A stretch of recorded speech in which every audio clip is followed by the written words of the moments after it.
Assalamualaikum warahmatullahi wabarakatuh. Kisah kesederhanaan Kiai kampung yang berilmu tinggi.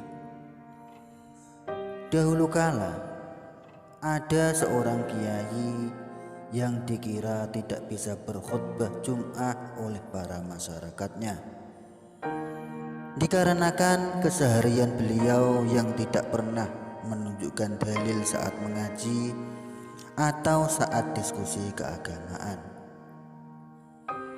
Berbeda dengan santri-santri yang baru keluar dari pondok pesantren, berpenampilan menarik, selalu ada istilah-istilah Arab yang mungkin bahkan pasti tidak akan dimengerti oleh orang-orang awam. Dan pastinya setiap diskusi keagamaan ataupun saat mengaji selalu disertakan dalil-dalil untuk menguatkan penjelasannya, atau mungkin biar terlihat kalau dia mahir dalam bidang ilmu agama. Berbeda dengan kiai kampung yang berpenampilan ala kadarnya, bahkan mungkin bisa dibilang kucel karena memang beliau seorang petani. Memang bagi sebagian masyarakat, penampilan dan wibawa sangat diperlukan untuk bisa menarik perhatian masyarakat agar bisa lebih mudah dalam menyiarkan ilmu agama. Pada suatu ketika, masyarakat atau lebih tepatnya ustadz-ustadz muda mulai mempertanyakan keilmuan kiai kampung tersebut. Apakah benar beliau seorang ahli agama, atau memang sebenarnya dia hanya memanfaatkan keadaan supaya dipanggil kiai dan dihormati? Karena dulunya masyarakat di desa tersebut sangat awam dalam bidang ilmu agama, dan datanglah sang kiai yang sedikit demi sedikit menata masyarakat agar kembali ke jalan Allah. Itu pun hanya ngaji rumun, mendengarkan saja tanpa dalil dan referensi-referensi lainnya.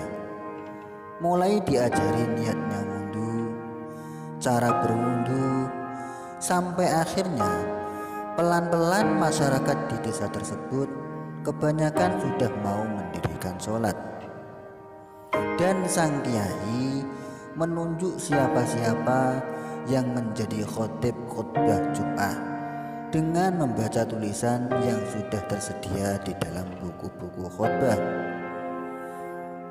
Singkat cerita, masyarakat bertekad untuk mengetes keilmuan kiai kampung tersebut. Tapi bagaimana caranya? Akhirnya salah satu dari mereka menemukan ide, yaitu kita katakan saja kalau buku khutbah yang ada di masjid hilang dan si khotib tidak bisa berkhutbah kalau tidak membaca. Sepakat. Kiai pun datang seperti biasa, pakai peci, kemeja berwarna putih kekuning-kuningan, sarung wadimor yang sudah melinding, dan tak lupa sajadah dikalungkan di lehernya. Dengan sepeda ontelnya, beliau datang ke masjid. Setelah memarkirkan kendaraannya, beliau menyelami jamaah-jamaah yang agak aneh perilakunya. Biasanya para jamaah sudah berbaris rapi di dalam masjid. Ini kok malah gerombol di serambi. Setelah mengelap keringatnya, beliau bertanya, "Ada apa ini? Kok tidak langsung ke dalam?" Memang jarak rumah Pak Kiai agak jauh dari masjid, dan cuaca saat itu sedang sangat terik-teriknya.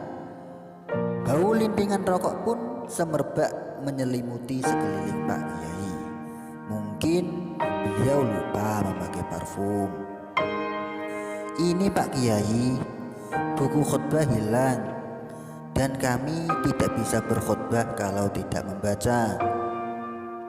Oh itu, jawab Pak Kiai enteng. Terus bagaimana ini Pak Kiai? Beneran ini gak ada yang bisa berkhutbah? Beneran Pak Kiai? Ya sudah, kalau begitu saya saja yang berkhutbah. Masyarakat pun dibuat semakin penasaran dengan sikap yang sok yes dari Pak Kiai. Tanpa menunggu lama, setelah menyuruh azan dan Bilal, Pak Kiai pun langsung naik ke mimbar dan memulai khutbahnya. Tanpa disangka-sangka, dengan lancarnya Pak Kiai berkhutbah, sampai-sampai masyarakat pun dibuat terkagum-kagum olehnya. Suaranya yang berwibawa serta penyampaiannya pun sangat mudah dimengerti. Dalil-dalil dari Al-Quran dan hadis tak luput dalam penyampaiannya. Yang tak kalah hebat lagi, tanpa latihan dan persiapan dalam khutbahnya, beliau menciptakan syair yang berisi rukun-rukun khutbah. Tanpa membaca, asalkan hafal syairan ini, siapapun pasti bisa berkhutbah. Hasil sabron waro'an adaban, dawim saharon tajidil amala.